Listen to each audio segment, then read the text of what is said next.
Having power and being in a position of power can really blur your judgment, and it's not always that clear. Bob Morley, Australian actor.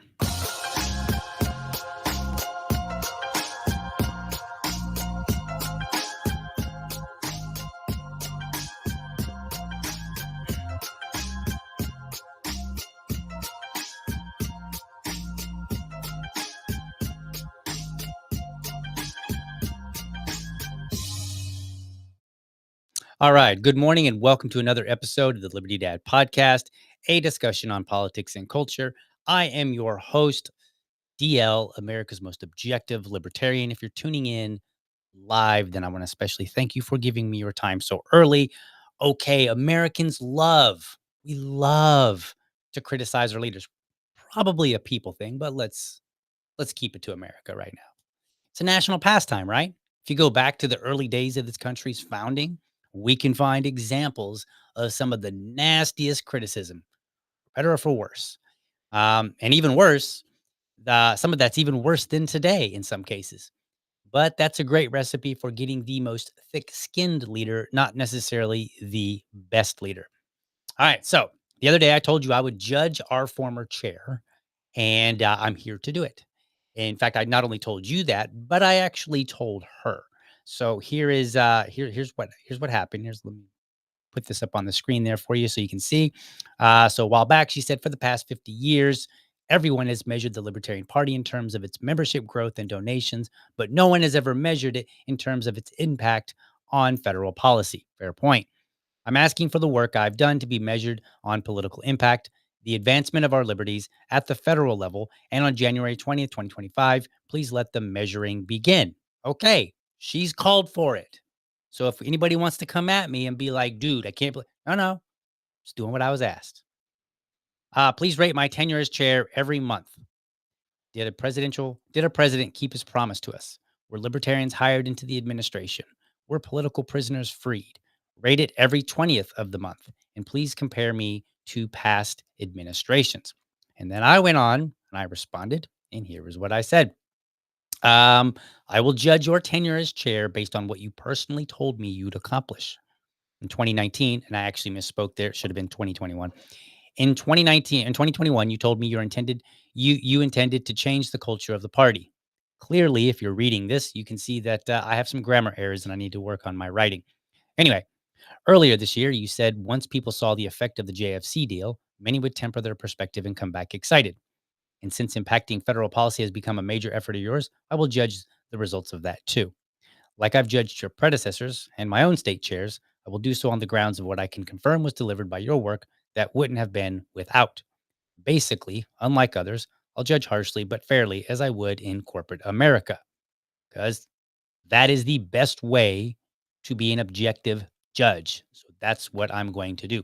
Now, to ensure the highest quality critique that I can personally make, and keeping with this self described title of America's most objective libertarian, I'm going to lay a little bit of a foundation in this first half of the episode and then deliver my critique in the second.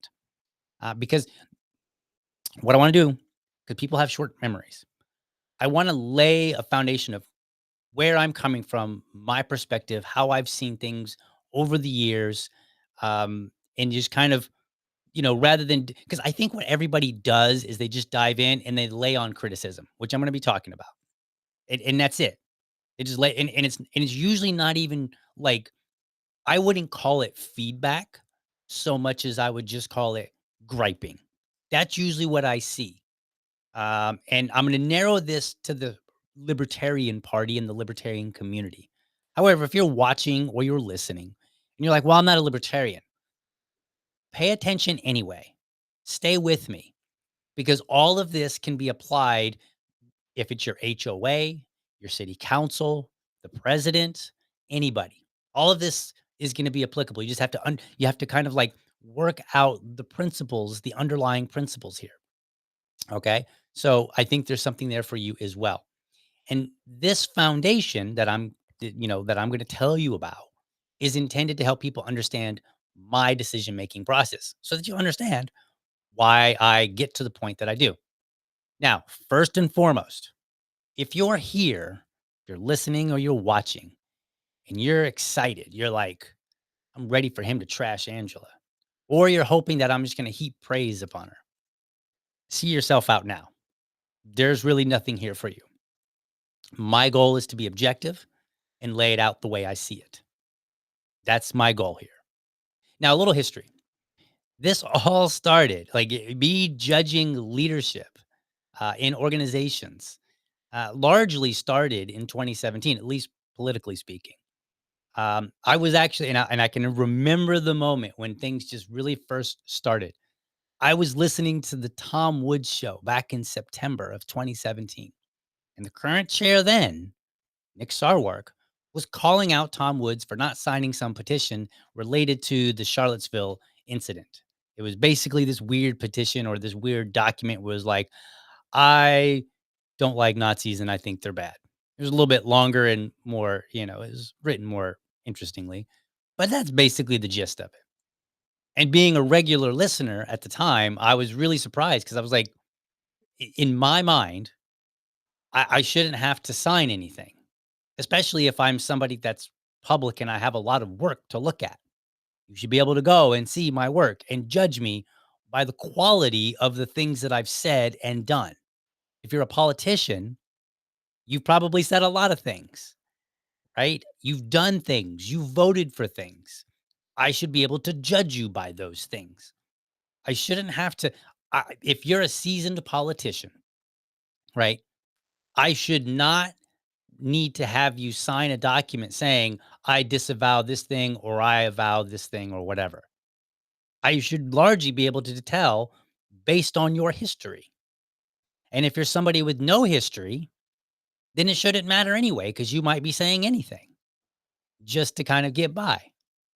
So for me, the idea of demanding people sign documents is absurd. And so I was initially I was like, wow, this is kind of a weird way, So I started out like, and I at the time I didn't even know who this chair was. I didn't know anything about him, but I was like, that seems kind of weird, right?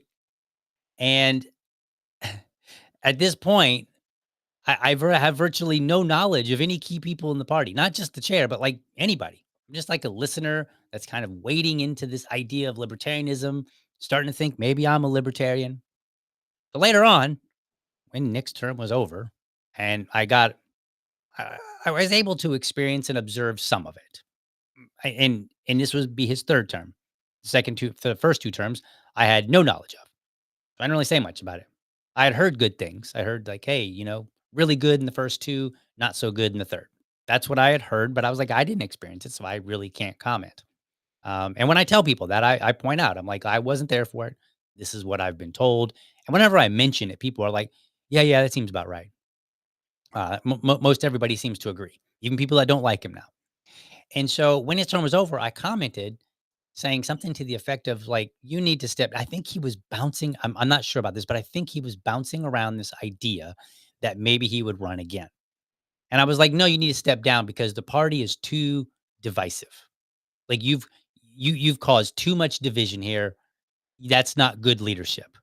Leadership should inspire people, should motivate people.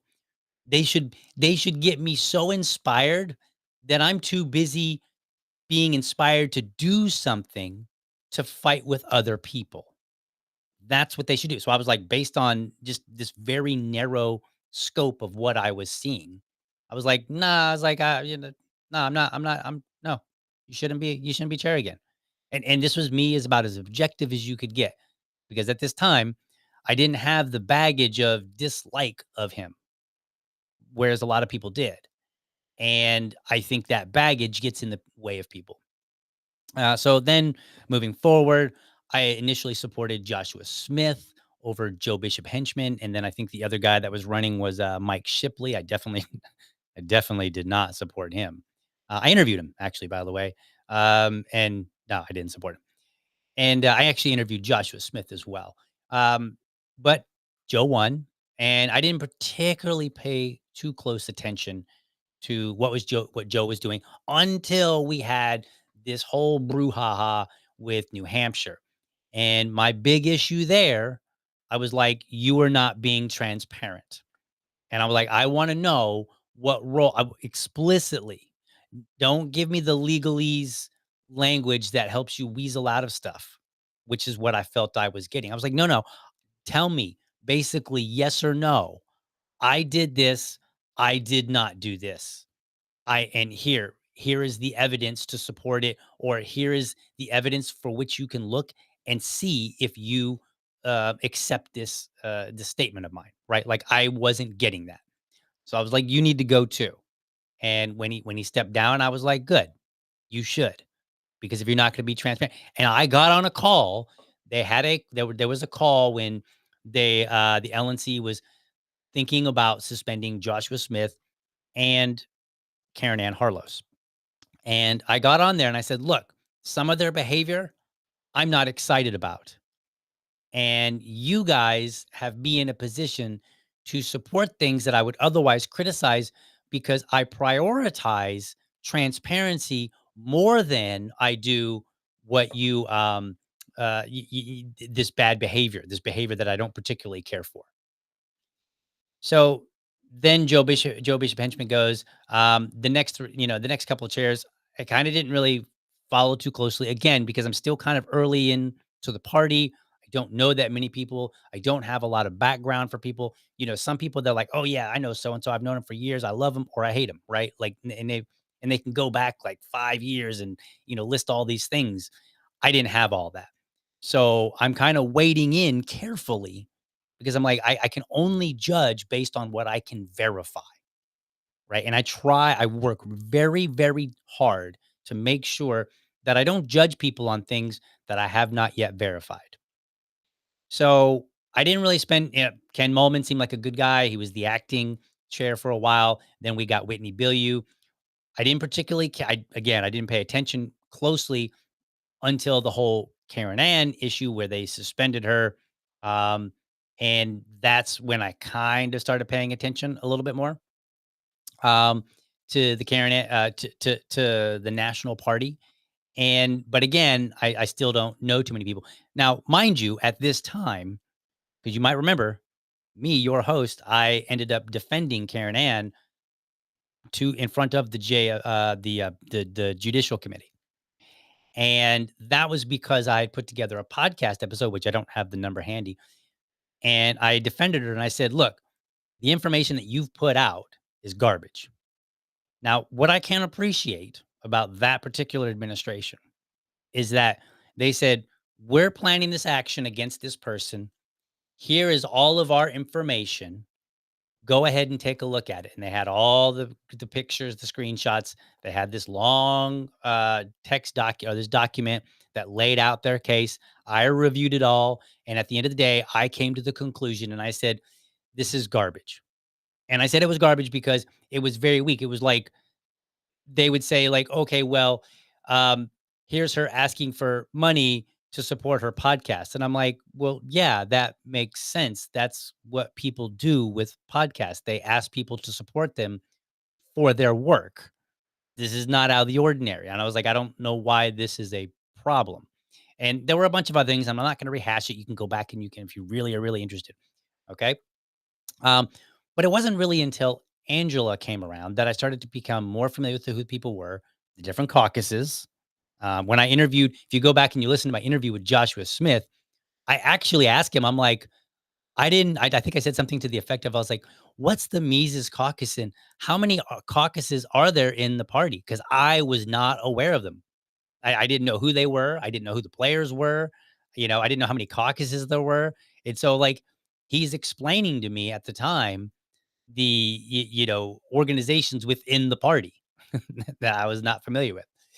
So I started becoming more familiar with all these different groups and all these different names somewhere around the time that Angela started running. And so I opted at that time not to join any caucuses, though I will be honest, and I have in the past, I had a clear bias towards the Mises caucus because their message of decentralization and heavier focus on local elections, or their talk about local elections, really spoke to me. The other thing that happened, which people tend not to do, I would go out of my way to talk to as many people who were like, I'm a Mises Caucus member. And most of the time until they've because like I at that time, this is 2020 somewhere around there. So about that time, I didn't really have a big name yet. I don't really wouldn't say I have a big name now, but it's definitely bigger than it was then. Like if you say my name to people, a lot more people are going to know who I am today than 4 or 5 years ago. And so I would talk to people and just be like, "Oh yeah, hi, how you doing? Blah blah blah." And it would be like halfway through the conversation, they would realize that I was not a caucus member, and they're like, "Oh, you're not Mises?" I'm like, "No, I'm not." And they'd be like, "Oh," and I would observe the same thing happen over and over and over. I would tell people, and I told people this is why they got a lot of defense from me, because I told people I said, when you talk to them, the members, and especially if they don't know who you are, one of the things that I've observed is that their conversation doesn't change. They are saying the same things when they think I'm a caucus member as opposed to and then after when they realize I'm not a caucus member. So I was like, "Oh, okay." And so I largely drew my perspective not of what I saw online necessarily, but some of that, but my interaction individually with people over and over and over. Right. So this is how I came to be where I am. And I've always tried to operate in good faith. In fact, there are multiple threads on Twitter, receipts, if you will, that show that I'm willing to call balls and strikes on pretty much everyone. Some of the names, just I'll name some of the popular names of people that I've criticized.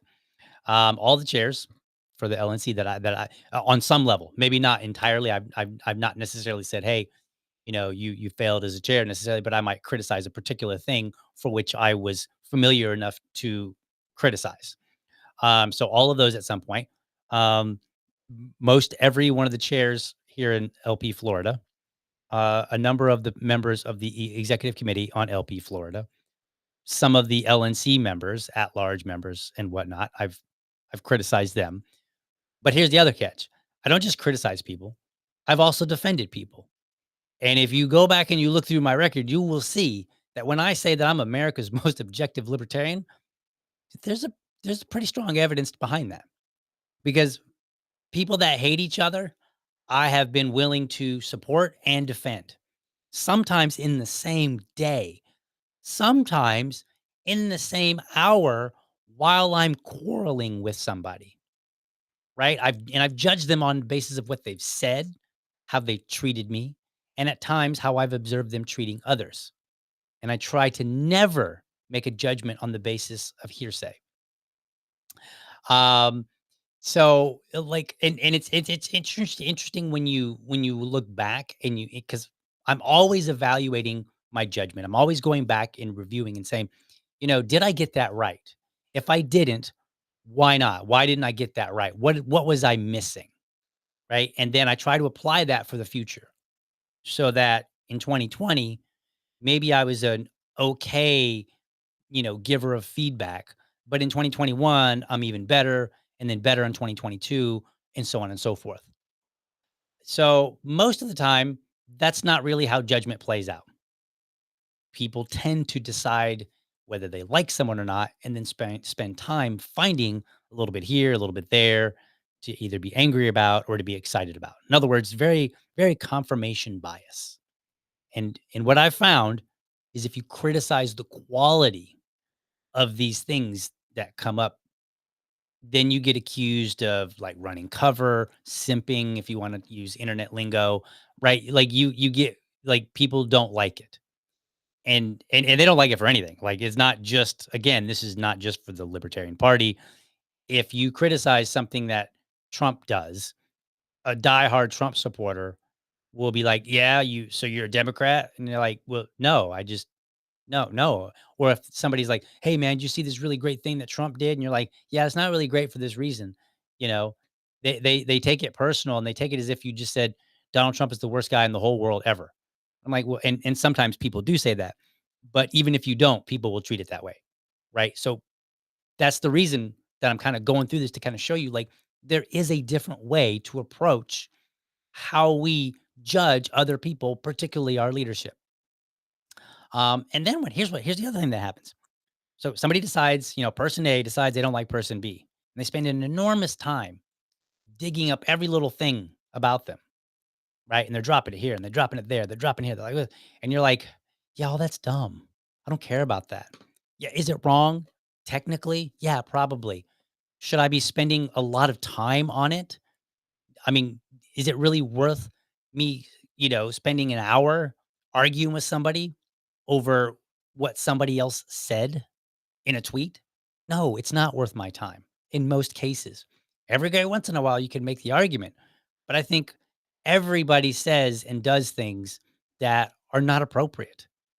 And we belabor this point on all these small things. So then what happens? People like me get irritated and they're like, "All right, I don't think you're being objective. I think you're being a bit, you're being a bit excessive here." And so then what happens is I start ruling them out. I just kind of ignore them. And then they come along with this big, huge thing, and they're like, "Dude, you got to see this."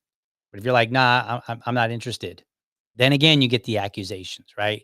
It's like if you decline, or if you happen to look at it and you disagree, then you get more accusations, right? It's like people are coming with these, and there's only one answer: you accept my criticism, or you're a terrible bad person. Well, I reject all of that, and I think that my record says that I am more objective than people that criticize me when I do that. And effectively, if you really want to boil that down, what does that sound like?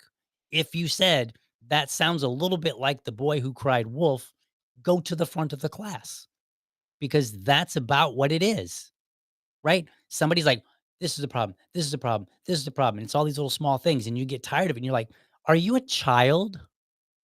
My son, love my son. He's getting ready to turn 6 this Saturday, by the way. So, oh, no, awesome times. So, he has this habit right now where he'll be like, we have our dog, Honey, and he's like, "Dad, Honey's over there doing this thing," and it'll be like some trivial nothing, like she's over there sniffing this, and I'm like, "Mind your business, son. Quit tattletelling." When people bring up all these tiny little things repeatedly over and over and over this like long amount of, I just look at you and I'm like, "You're acting like a little child, tattletelling on every little thing." That's what you remind me of. And so, yeah, when I tune you out, don't be surprised because I don't have time for that. There's this whole world. I don't know if you guys know this or not, but there is a lot of liberty to be gained in this world. There's a lot. There's a lot of liberty that we don't actually have. I'm not, I mean, I hope you might understand, but I feel like a lot of people out there, they don't realize, especially libertarians who are supposed to be the vanguards of liberty. I don't know if they realize this, but there's a lot of liberty that we don't have that we could be getting or striving for. And you want me to worry about every dumb meme and tweet that comes out. I mean, what does that say about you? It says you're kind of a child, and I will treat you like one. So, my personal experience in the party and the movement is most you're not going to like hearing this. I'm going to say it anyway, though. Most of you are exceptionally bad about judging leadership, and you infrequently apply the same standards you do for your opponents as you do your own team. And yes, it is brazenly obvious, absolutely obvious. Now, again, I try to judge judge on the basis of evidence that's presented. But if you can't narrow down your evidence to the most important things, you're just trying to use up all my time. And you act as if my time doesn't matter. Look, I get it. You felt it was worth your 40 hours this week to go dig up every little dot that's missed and every little T that's crossed that somebody said so that you can point it out. And then you demand that everybody accept all of it. And it is all of it. Because if somebody doesn't, the what I've experienced is you accept all of it or you're accepting none of it. Even if I've actually said, I agree at this point, I disagree at this point.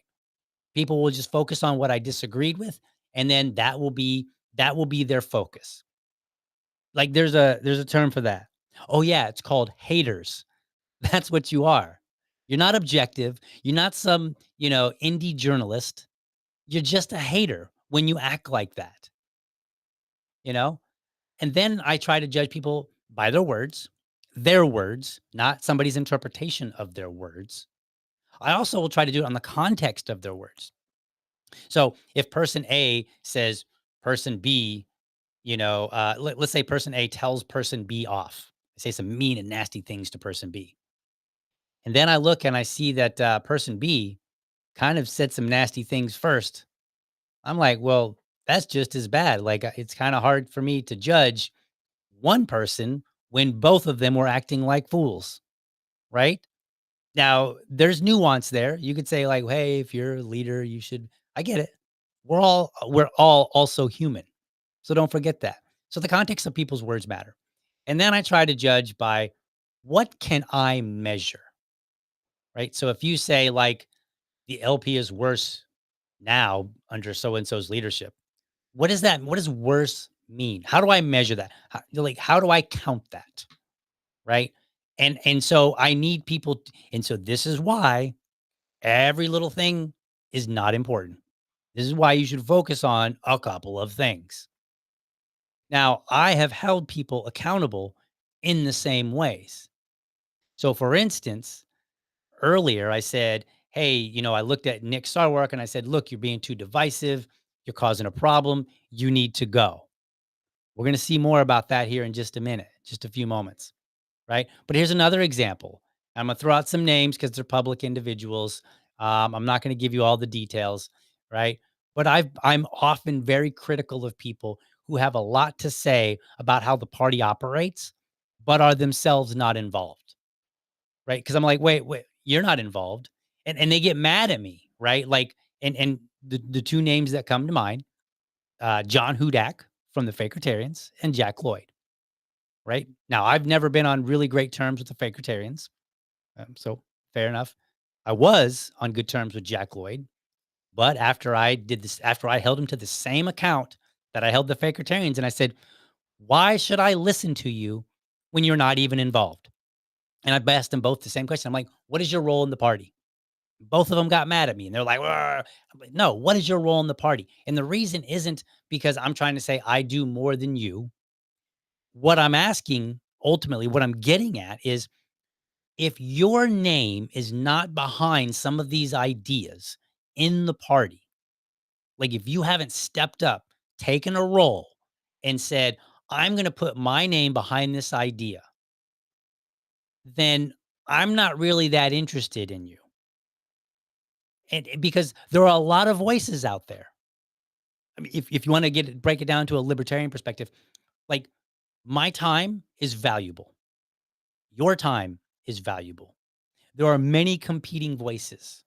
So I have to find ways to narrow it down to the voices that matter most, right? This is kind of like almost an economic argument. I have to make choices.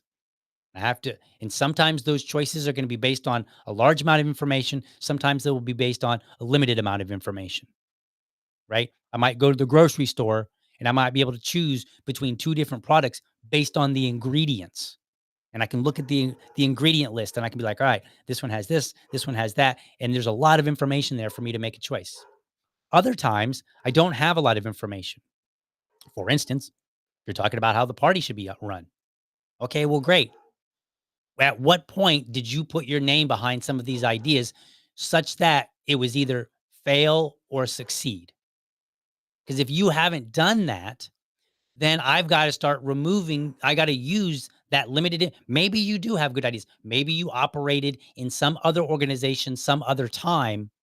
And so therefore, you can draw upon that experience and say, hey, well, this once upon a time I was in, I ran the HOA and here are some of the things that we did and some of the challenges that we faced that were similar to the Libertarian Party. And here's what I did. And here's how my ideas worked out in real life with my name attached to them.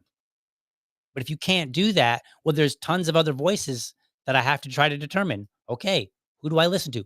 Because I can't listen to all of them. There are hundreds of people with ideas. So I've got to narrow it down somehow. And people get mad when I do that. But I hold people accountable in the same ways. And I have done this repeatedly. And like I said, when I mentioned having like these threads and stuff like that, you can go and you can see where people that I am not at all friends with you can see where I clearly defended them. There have been instances where I've been in the middle of arguing and having a knockdown, drag out argument online with somebody. I'm not going to tell you who, but I was having a knockdown, drag out argument. We were going back and forth. It was not pretty. It was going south in terms of the relationship. And somebody came along and they criticized this person's spouse unnecessarily. They just kind of took a swing. I stopped. Like, I'm in the middle of arguing with this person, and I stopped to reprimand, and I said, "Look, don't be bringing people's families into it. They're not here to defend themselves, and that's not what this argument's about." And I made him back down while I was arguing with this person. Now am I always 100% object? No. No, I'm sure you can go and find plenty of times where I wasn't objective. I missed something, I ignored something because I'm human. But I think the evidence shows that if there's one person you can count on to really work hard to be objective, I'm that person. All right, we're going to take an intermission here, but first, let's get to some comments. And then after that, I'm going to come back and we're going to do the dirty deed, if you will. And we are going to critique Angela. And I'm not going to spend a bunch of time on it, which I'll get into more. So let me take a look at some of these comments. Now, look, I'm going to tell you about comments, guys. Um, Yesterday, I think it was no, not yesterday, the day before. Yesterday, I had a mishap in the house, and so I was unable to stream. Basically, my son had a little bit of a meltdown, and dad had to take priority. So it is what it is. Um, when it comes to comments, I'm going to do my best to come in here and address comments. I may miss a comment. I may miss, like, yes, the other day, I misunderstood a comment. I thought there was conversation going on between people, which I don't interject on. And then I found out later that it looked like it was initially more directed at me. And then there was a conversation between some of the people in the comments. So look, if I miss your comment, it's not on purpose. I promise you. I do my best here. Uh, You guys are killing me. Joe Noosh says, I'm pouring a shot of maple syrup on top of my egos every time DL dunks on Libertarian Moses. If you know, you know, I didn't see that comment, whatever. But again, that's like, if you want to take a fun jab at comments like that, since people are listening that may not know, I don't know the comment exactly. I didn't see it, but supposedly Angela in some way referred to herself as Moses. Okay. I didn't see the comment, so I can't speak to it. I'm not going to try. Um, but that's one of those things that I would probably ignore for something more important. It's fun to take a quick snipe here and there, I guess. And I do that myself occasionally. But ultimately, when it comes down to making my full, judgment on somebody or their record, those kind of things are largely going to be left out. Because again, I don't got time for everything. Sorry, I got a little cough because I think there's something going around in this house. Um, let's see, what else do we got here? Um, let's look here. This is interesting. The oddsman says, I'll say it again, LNC chairs should be limited to 2 terms max. I'm kind of on the fence about that. Like, yeah, kind of, but on the other hand, I'm like, I don't know. I'm on the fence. Maybe 2 terms consecutively max.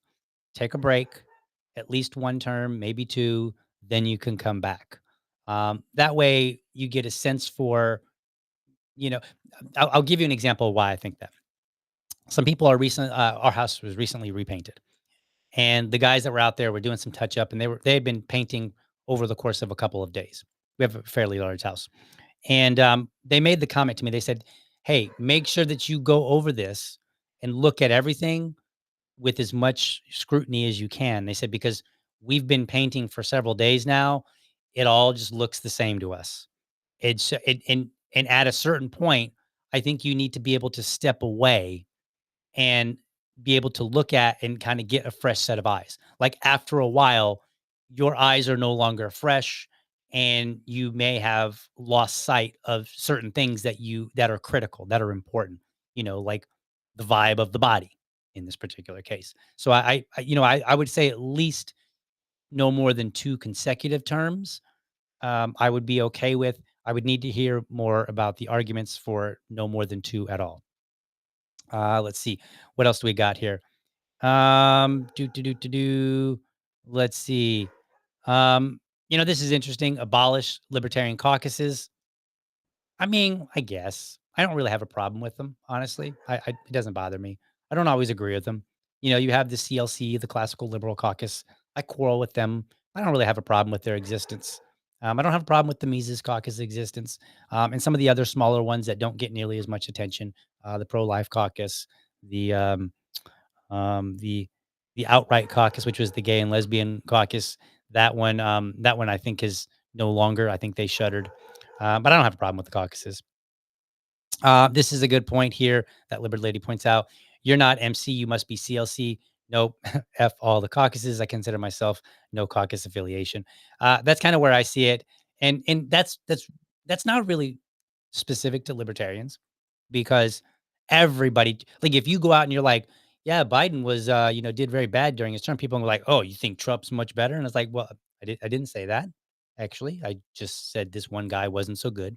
And it goes the other way around too. If you criticize Trump, people are like, oh, so you think Kamala Harris would have been a better president? Like, no, actually, I don't think she would have been any better. Actually, maybe worse, depending on what we're talking about. So it's unfortunate natural human behavior. Um, let's see here. Do do do do do do do do do. This is funny. If you don't like it, Kegela says, you can leave the country. That's how a lot of people at it. Like, you don't like this, you leave, you get out. We say that in the party too. If you don't like it, there's another party over there for you. I don't fun in jest in real life. I would ignore. I would stop doing that. Do. Let's see here. Here, Joe Hanush says metrics of a political party, running candidates, fundraising, ballot access, membership. I would agree, so long as we're talking about specific numbers. But then you do get into some nuanced things. Like if the Libertarian Party said, "Look, we ran 1,000 candidates this year," and I would be like, "Okay, what was the quality of those candidates?" Because if you just had like 800 of them were basically paper candidates that sat at home and did nothing, then it's not really that impressive.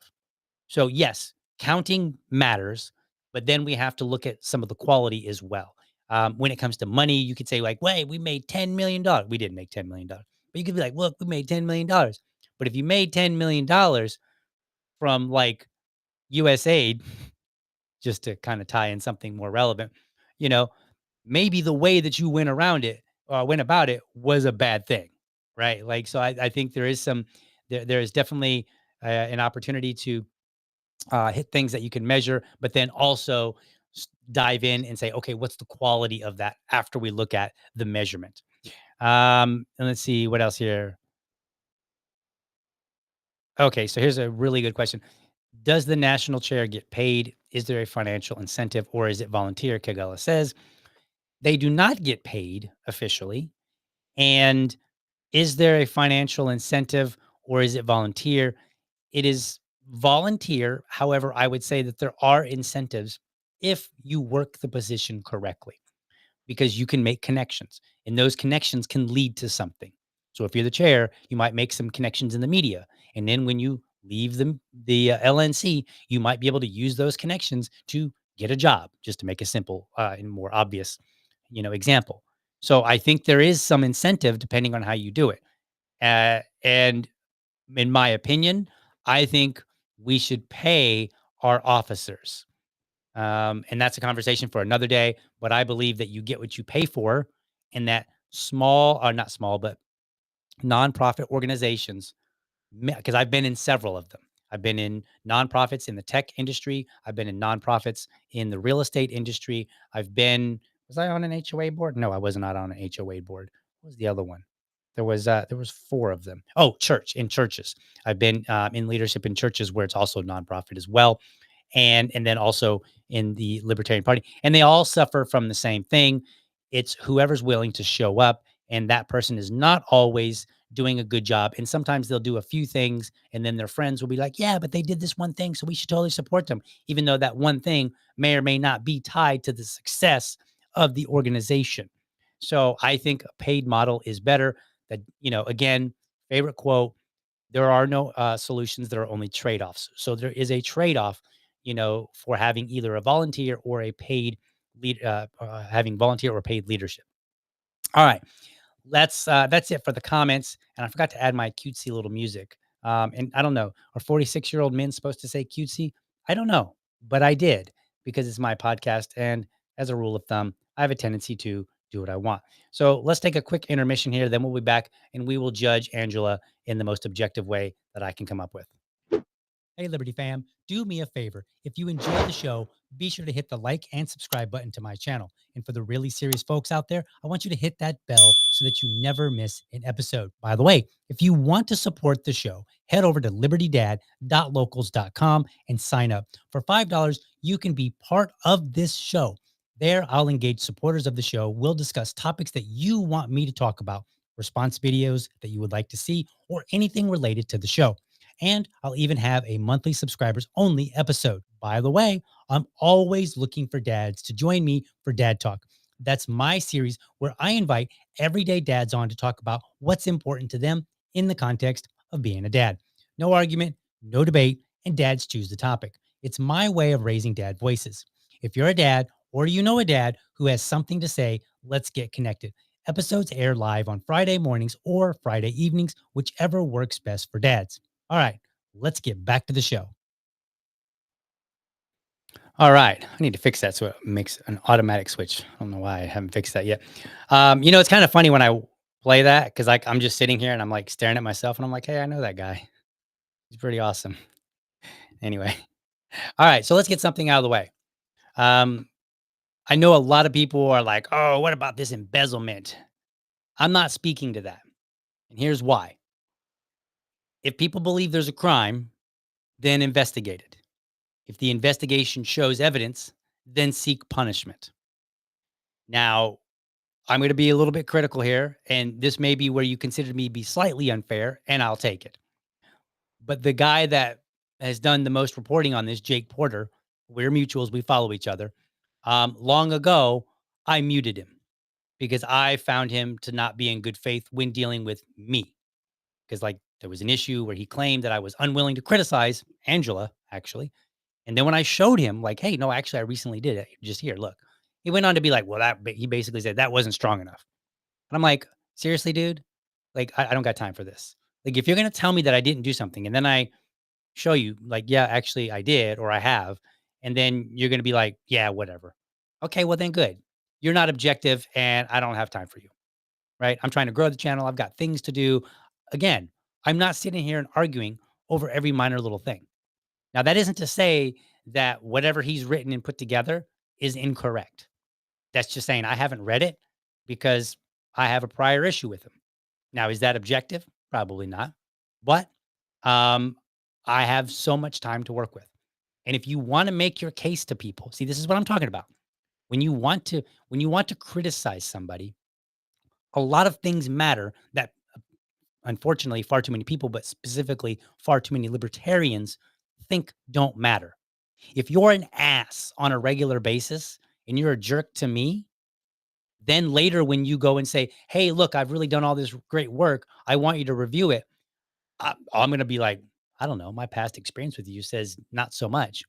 Why would I want to spend my valuable time reviewing this huge document when it may or may not, when I may come to a similar conclusion like, hey, you weren't operating in good faith. Now, it's possible that he was. So again, I'm not claiming anything about that evidence. It may all be there. But on the other hand, we're not talking about, hey, you were just a bad leader. We're talking about embezzlement, which is something serious, which means, in my opinion, you either have a case or you don't. If you have a case, then you deal with it accordingly. And if that means prosecuting somebody, then so be it. Go about it. You don't need my opinion.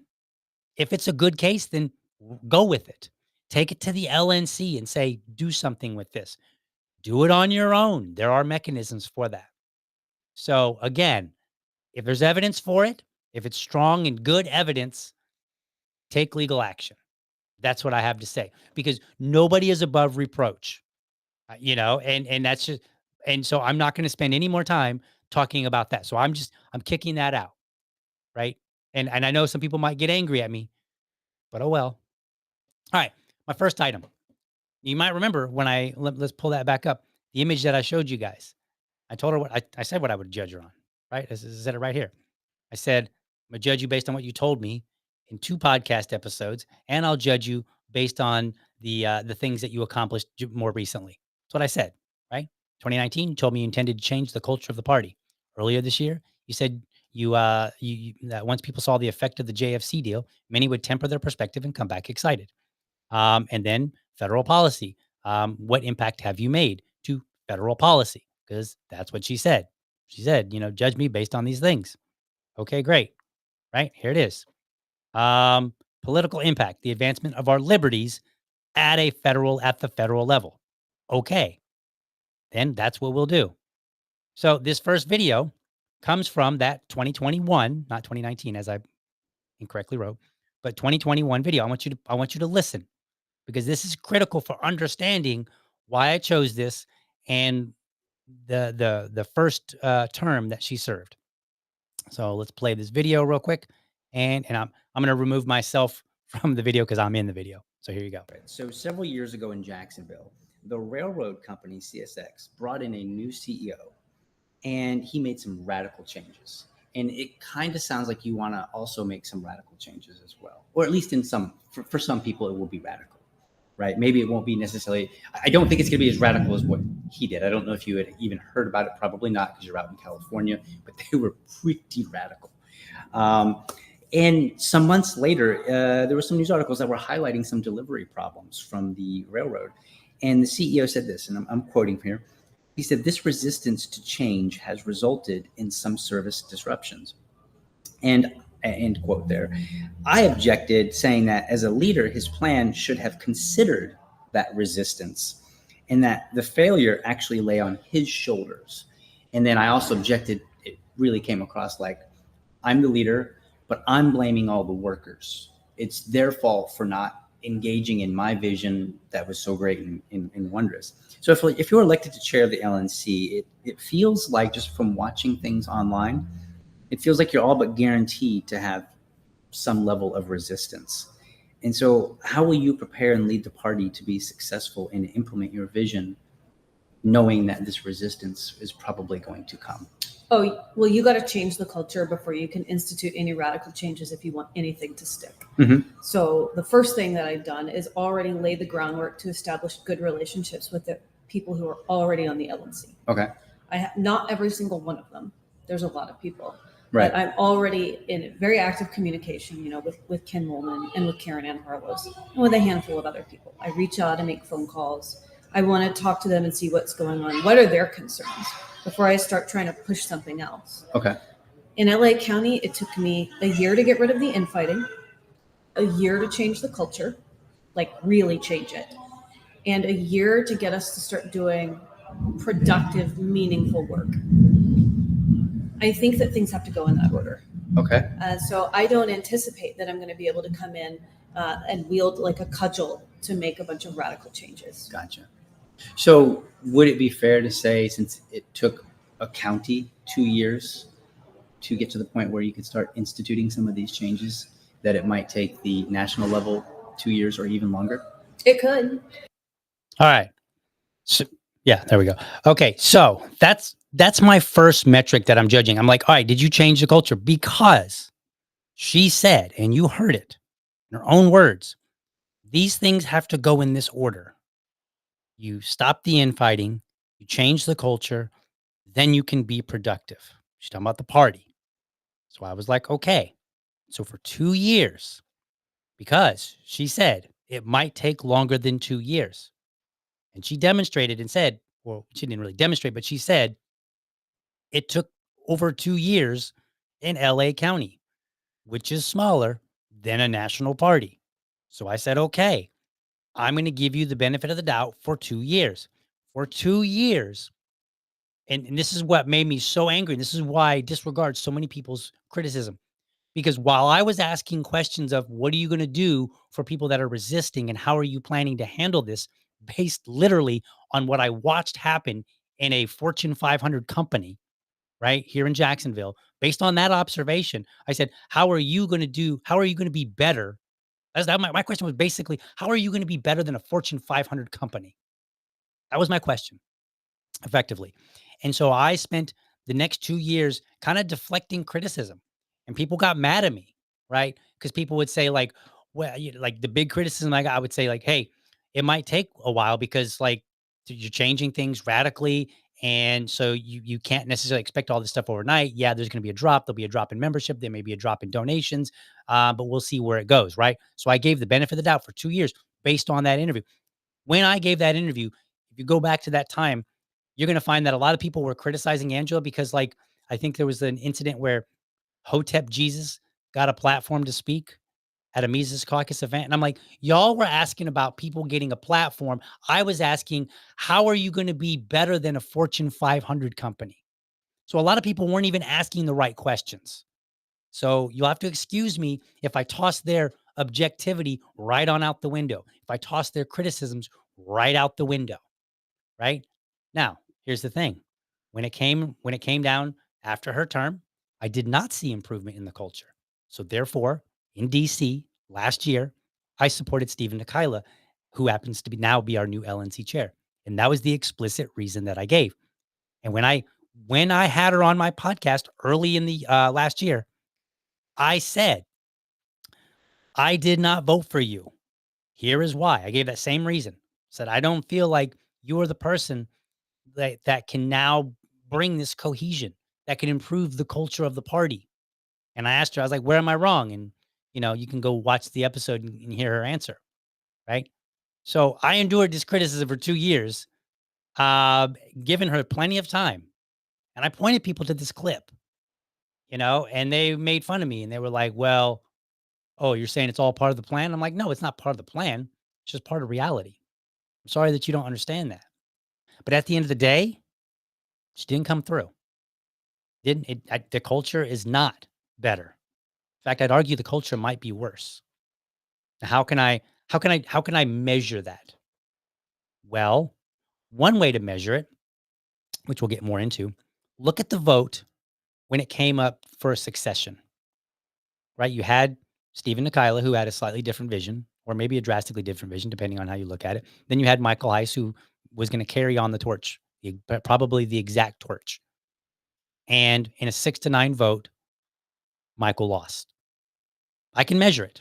I can measure how the same people that were working with her chose and said, whatever, you didn't inspire us, that we want this vision so much that we're going to hire somebody that's going to continue your vision. We'd actually rather have somebody else. Right. And if you look online, there were angry people, but there was a lot of happy people. I can't measure that because it's too difficult. I'd have to really like go and, do some sort of survey or like, but there was a mixture at least. But at the end of the day, the people making the decision, they made a decision, said, we'd rather work with somebody else, even if they have a different vision. In fact, maybe explicitly because they have a different vision. So failure on that. That's the way it goes. This next clip. This clip comes from my interview last year. So let's play this clip.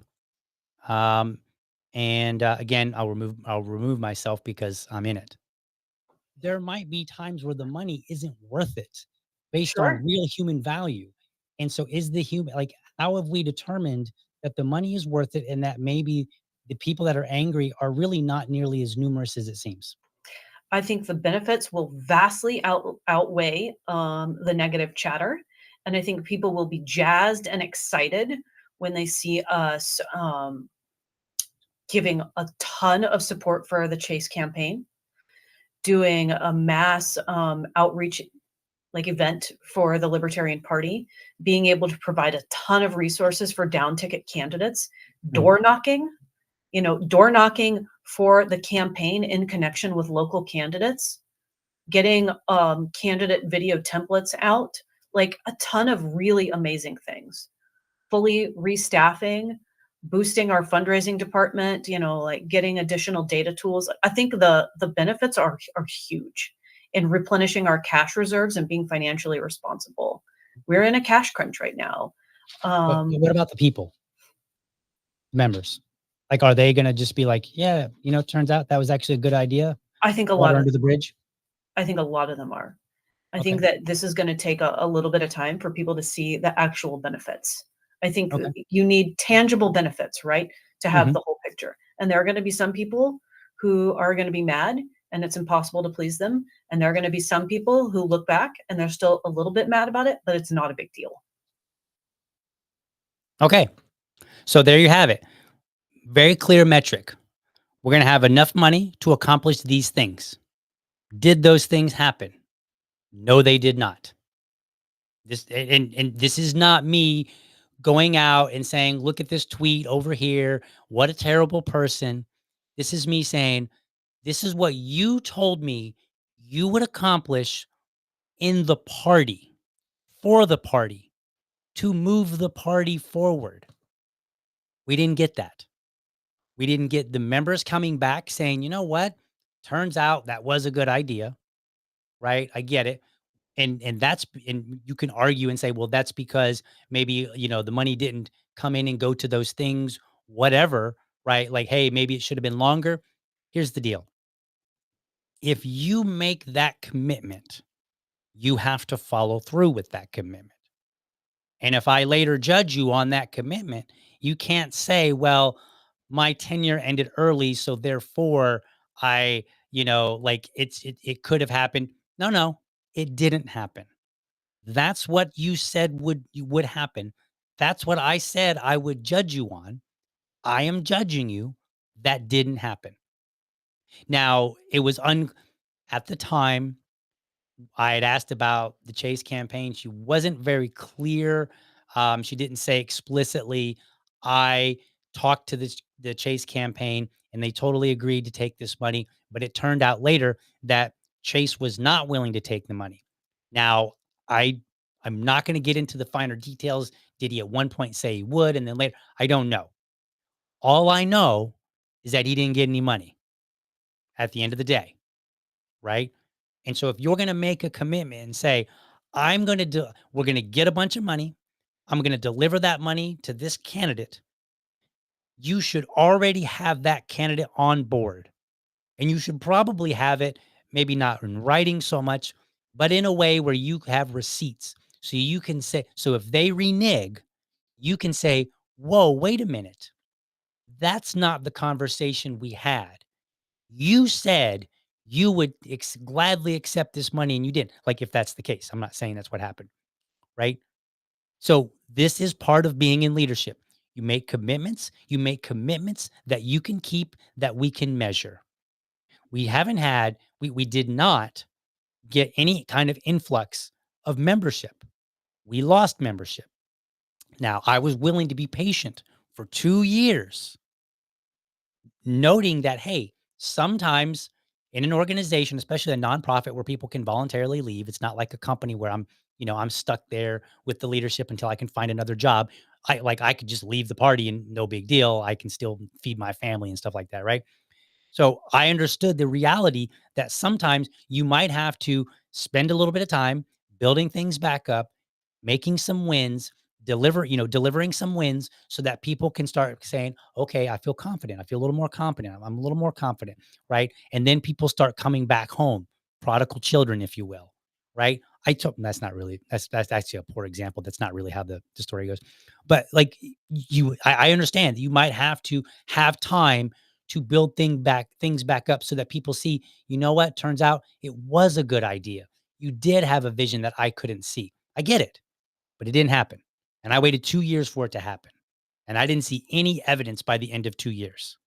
None, right? In fact, I saw evidence to the contrary. So I was like, sorry, I'm not supporting you now. And then I interviewed and I said, all right, maybe I got it wrong. What do you got? Okay, well, as soon as this money comes in, you're going to start seeing things change. We didn't see that. That's measurable. And that was her own words. So On that note, failed. Now, mind you, I did oppose the JFC deal. This is the deal that was made between the Libertarian Party and the Kennedy group. And not to get too much into the details, but for anybody that's unfamiliar, that maybe you're just tuning in or you're not a libertarian or whatever, it was a deal that the chair made with the RFK campaign and said, we're going to create this entity, and this entity is going to allow you to piggyback off of our legal status and allow you, RFK, to get more donations. And because you get more donations, you're going to give us a cut. I opposed it. We're not going to rehash it, but that's generically what it was. Some states got on board, some states did not. What was the result of that? Like, not just, hey, look, we got a big fat check. I want to see the results. Did membership go up? Did people come back and go, wow, turns out that was a good idea and it wasn't as bad as I thought it would be. I'm coming home. Did that happen? To my knowledge, no, it did not. So that's a failure. And that's a big deal. These two things that I just said are a big deal. The culture and the membership are a big deal. But she also said to judge her by the impact on federal policy. All right. Well, she had an opportunity to reach to talk to Trump and say, "Hey, you need to free Ross Ulbricht." And a lot of people gave her crap, and I will stick to my guns that she earned it. She earned that one. That's not to say that nobody else did, because again, I made the analogy in my episode on Ross. I said, look, hundreds and thousands of activists were working really hard for many years to take a rock up a mountain. And then Angela comes along and helps get that rock over the mountain.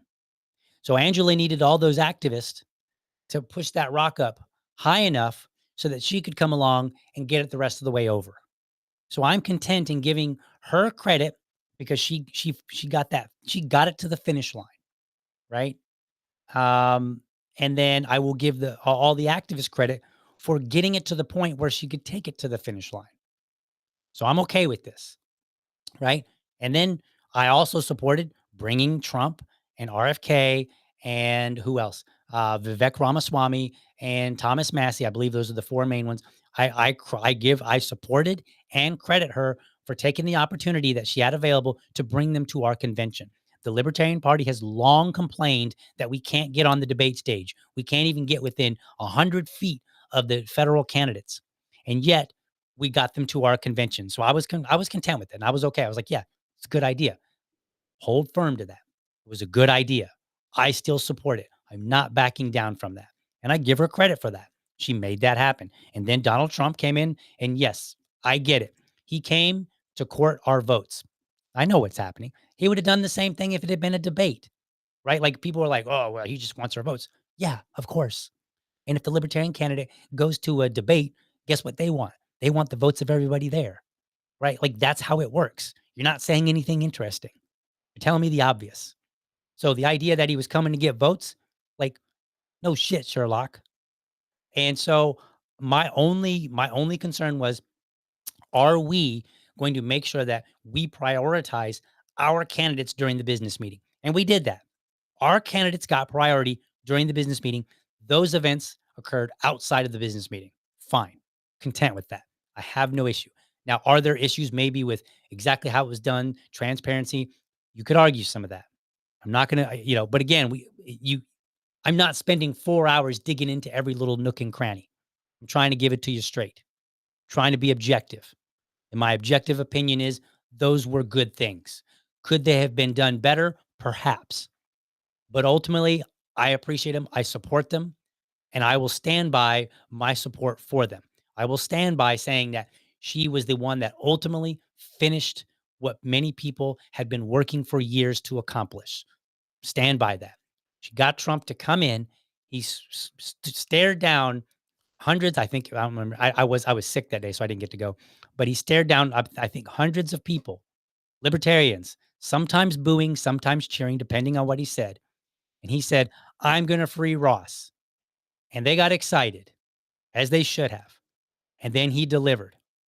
And that's a big deal because, to my knowledge, never once has an opposing candidate at the federal level came to any of our events and promised something specifically to our people, to libertarians, something that libertarians specifically care about, explicitly care about, and then followed through.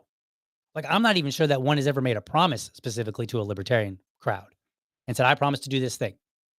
So that was a big deal. And I was extremely cynical. I was like, he is never going to do that. You're just, and I was wrong. And I'm okay. I'm okay acknowledging I was wrong on that. Like, it's fine. I'm glad I was wrong.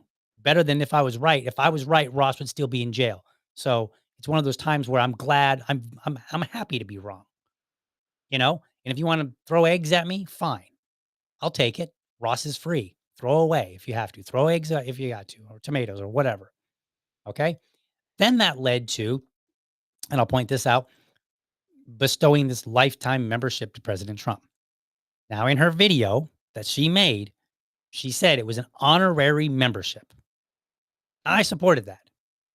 And I did so without really looking into whether or not like she could legitimately do it. I just said, okay, from my perspective, an honorary membership is basically symbolic, right? Like, no big deal. It doesn't, I mean, you see it all the time. Somebody gets an honorary degree from Harvard because of some work that they've done that's really outstanding. And you know what they say? They go, when you see it, it says honorary degree. It doesn't just say degree.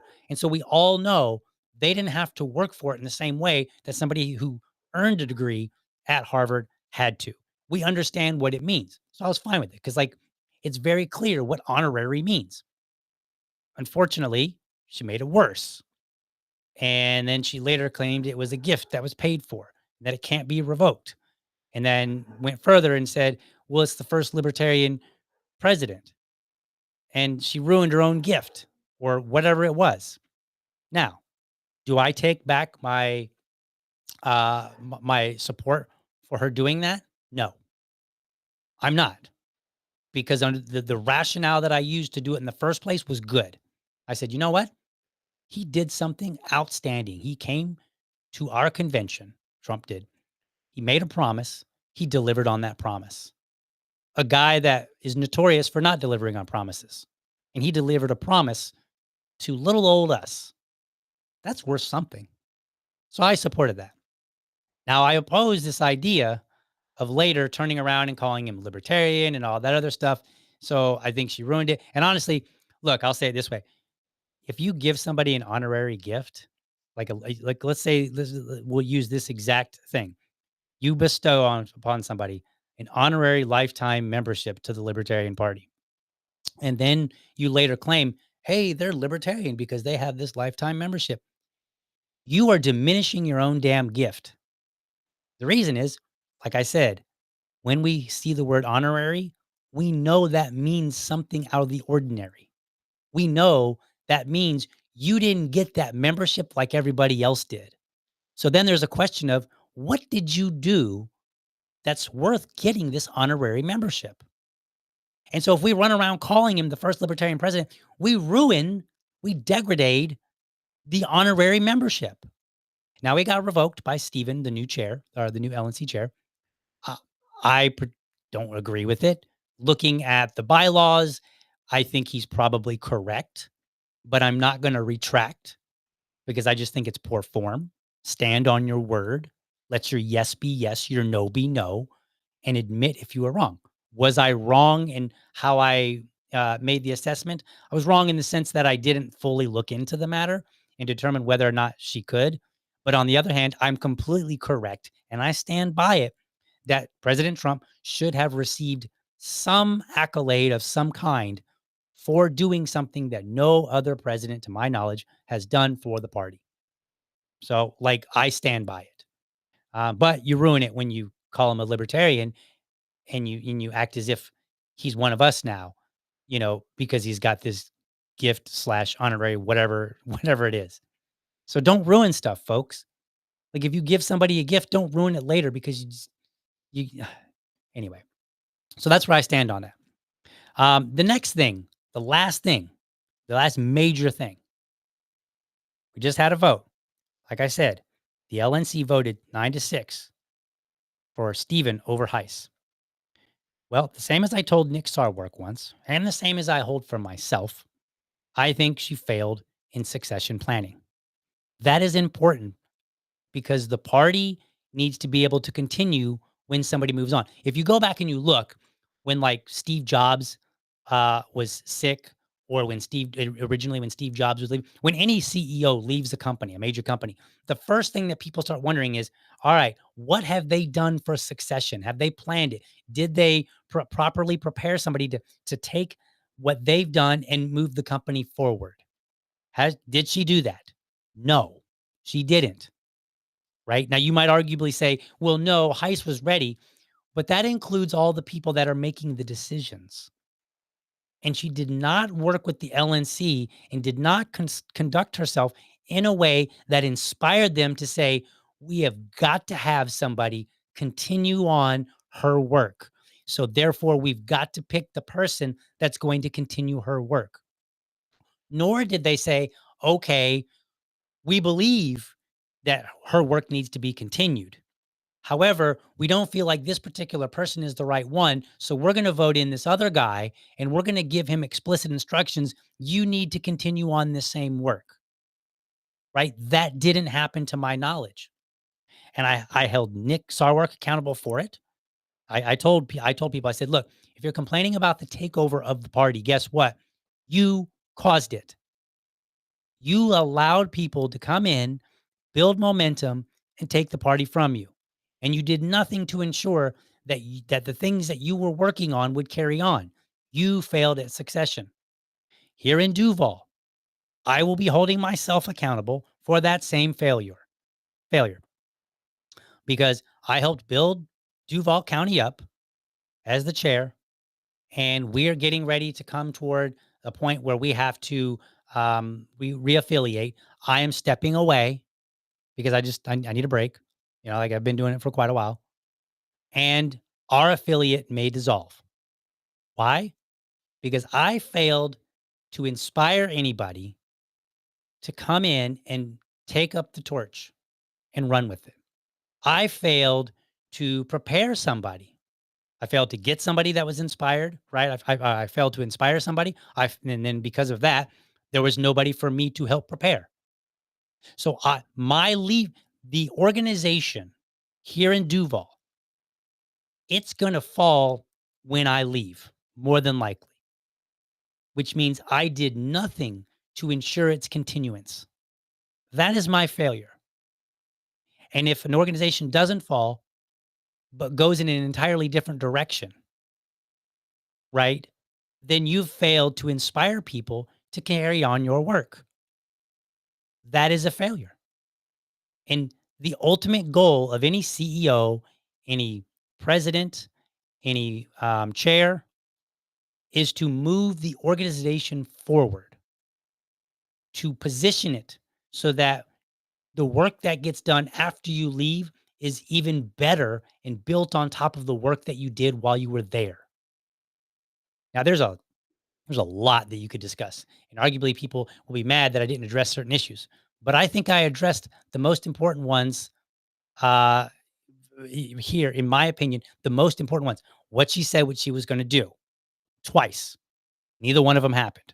Measurable, based on money, based on membership.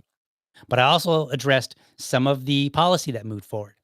And to be honest with you, no policy actually was moved forward. Let's be clear. It's a great thing that Ross was freed, but guess what? Like some almost 3,000 people were freed by Trump.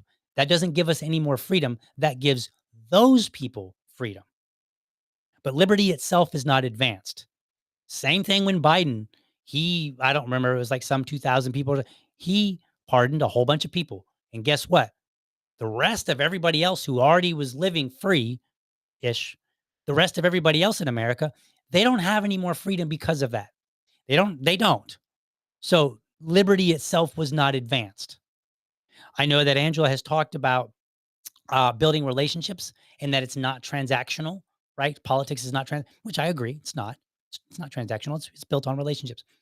Did she build those relationships, and then help transfer them to all of the people or many of the people that she'd be working with? To my knowledge, the answer is no. She's walking away and she has those connections. Now, it's possible that she may be introducing Stephen to those, to some of those people, and hopefully she will, right? But that should have already been done as part of the succession plan. It should have already been done with the rest of the LNC. And if it wasn't done, if she can't walk away and the organization continue on the same mission that she was operating on, especially in the middle of her term, not even the middle, but early on in her term, then it's a failure. Period. Succession planning was a failure. And I'm holding her accountable the same way as I hold others, including myself. Now, at the end of the day, I consider her time as LNC chair mostly a failure with some good work accomplished. Let me pull up something here real quick. And I know we're getting short on time. So here's this. This is from her original strategic plan, LP National Strategic Plan. Number 1, develop single issue coalitions so our party and candidates can build political capital. She kind of did that a little bit, right? You got the Rage Against War organization, right? She developed them. She developed some connections with the Republican Party, Donald Trump and some others, right? The question is, did she pass them on so that others could use those same things? Or are these connections, are these coalitions tied to her? If they're tied to her, then they didn't benefit the party, not long term. And that's what matters, long term. What can the party do when you step down? Can it continue on its mission to advance liberty? Or do they got to start from scratch? They going in a different direction. Number 2, identify candidates willing to run bold messaging campaigns in winnable races. Did that happen? Doesn't feel like it to me. I believe in 2022, 650 people ran for local and state level elections in the country, or mostly, right? How many have run since then, right? How many ran in 2024? Was it 650? To my knowledge, it was not. It was not even close. That's a failure. Why didn't we identify candidates that were willing to run, right? Are you saying there weren't any that were available? What were you doing? Develop resources and training candidates and affiliates through online courses. I think that's somewhat happened toward the end. So kind of a middle of the road there. 4, focus all the party's resources and support behind candidates and issue campaigns. I suppose you can argue that. I guess I'll kind of give it, kind of, because there was some attempt at least the issue campaigns, but I didn't really see a large attempt for the candidates. And I wouldn't say focus all the party's resources, right? We were too fractured because the resources include people. It's not just money, it's people too. So I think it was mostly a failure with a few wins. That's how I see it. Let's see. Oh, what else do I got here? She did not deliver a better culture. She failed at succession, and she didn't deliver on her promises. I don't need to go into focus. I don't need to focus on every little detail. Major things will suffice. And if you're wise, when you're judging your leadership, you will do the same thing. You will focus on major things and not worry about all the small little things. Those are just details. Let me look at one last thing here. Then I'll give you some final thoughts. We'll look at some comments and then we'll get the heck out of here. So here's another image. So this came out just the other day, like yesterday or the day before. So this is Stephen Nikailas from his email from the LP. Here's what he said. Mr. Nikailas has stated he will look to achieve the following with the Libertarian National Party. Number 1, dramatically increase fundraising to build a stronger infrastructure and support our candidates effectively. I don't find that to be a good goal. I like Stephen. I voted for him, but I don't find this to be a particularly good goal because how do I measure this? What does dramatically mean? What does a stronger infrastructure mean? What does effectively mean? Right? I need tangible. I need things that I can count. If you can't count it, it don't count. Think of it that way, right? I need something more specific so that there's less argument later on whether or not this was accomplished. It's kind of like if you say, I want to learn more about podcasting, and then you watch one video on podcasting. Well, guess what? You've succeeded in your goal. But can you do anything with it? No. But you said you met that goal. So this is why it has to be measurable. Grow membership by implementing data-driven outreach and engagement strategies. So again, no numbers here. Should have been something like grow membership by 5%, 10%, something like that. Something that we can look back and say the membership levels when you took office were at X. Now they're at Y. Was that the percentage that you said you were going to deliver? That's a measurable goal. So I'm not a fan right now, right off. I like Stephen. If you're watching, Stephen, I love you, buddy. But these two goals aren't so good. And later when I judge you, well, it may not be pleasant. We'll see. I mean, it's possible that he could deliver on these and deliver so well that I don't have to have metrics. But that means you have to really, really deliver. Number 3, field 500 libertarian candidates across the country to bring real political change. Bam, perfect goal. I like it. We can count that. We can look back. We can look and say, did we get 500 candidates across the country? Yes or no? Plain and simple. Strengthen state and local affiliates by providing them with resources, training, and direct support. Again, another ambiguous goal. What does strengthen mean, right? If you send them a PDF file of how to be better, you have met this goal in the strictest sense. Number 5, build a professional and strategic national party that is results driven and action oriented. I kind of like this, but again, it's not like, what do you mean by results driven? Like specifically, like, and what I'm hammering at this so that you know how to judge somebody. When you can measure it, it takes away some of the argument. Because you, the audience member, might say, well, I don't think that was results driven. And I might go, yeah, but it was. And then we're going to spend our time bickering about whether or not it was. So when the goal is very specific and measurable, then you have a good goal. Then you cut down on the arguments. Then we can more easily say you were successful or no, you weren't. So this is where I am. I support Stephen. I think he's a great guy. And it's possible that he just maybe didn't create good goals to send out, but he'll still do good work. And it's possible that later on after his term, I'll look back and say, okay, I think your goals were a bit fuzzy, but based on evidence, based on numbers things that I can count, you did better. I might still be able to do that. We will see. Closing comments real quick. If you are a kind of a person that's it's okay to criticize.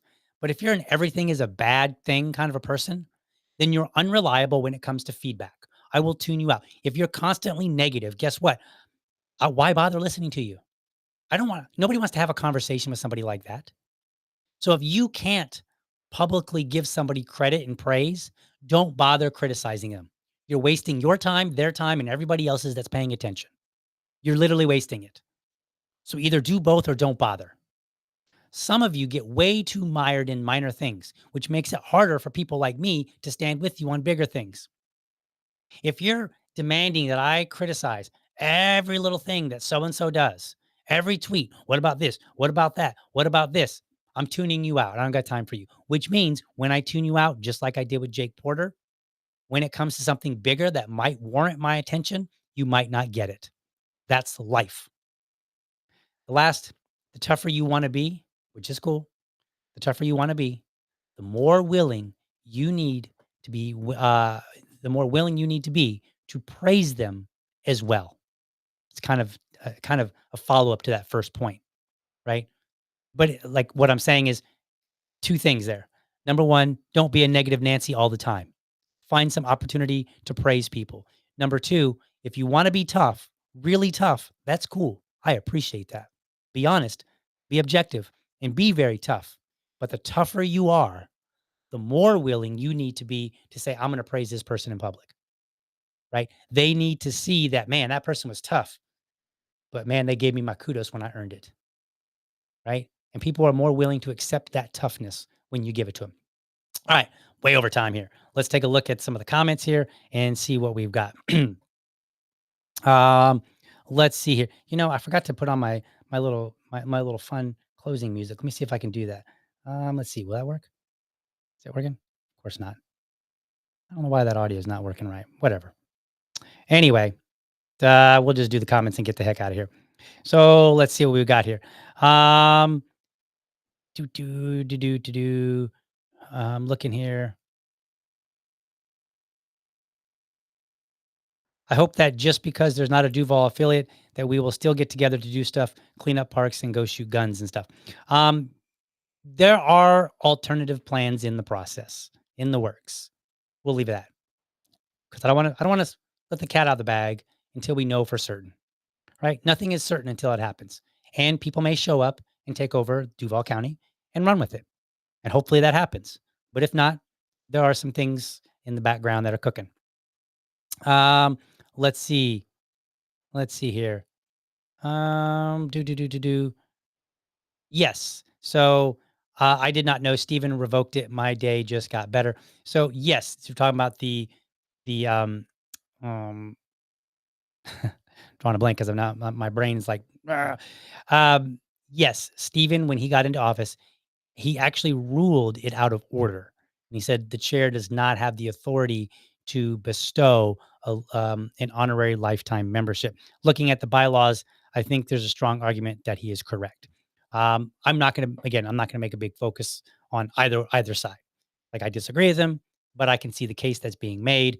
I just simply believe that something should have been done because if we, how do economists say it?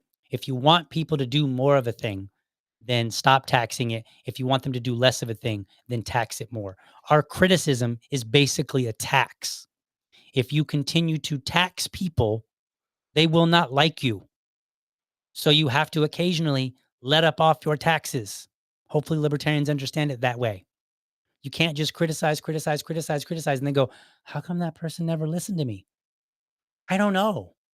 How come you didn't get excited when the government kept taxing you over and over and over? How come you weren't like, man, I can't wait to go to work and earn more money so that I can just give it to Uncle Sam?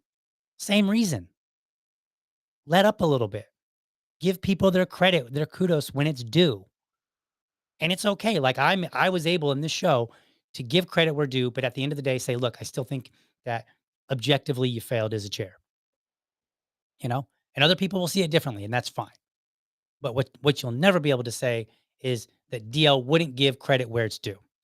All right, let's get the heck out of here. This show is running long. I got things to do. You got things to do. So let's head on out.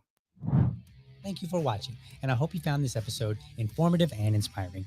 Be sure to catch me Monday through Friday, 7:30 a.m. for an informed discussion on politics and culture. Make sure that you're subscribed to my YouTube channel, or if you prefer my Rumble channel, you can go to youtube.libertydad.com or you can go to rumble.libertydad.com. While you are there, let me know how I'm doing by leaving me a comment.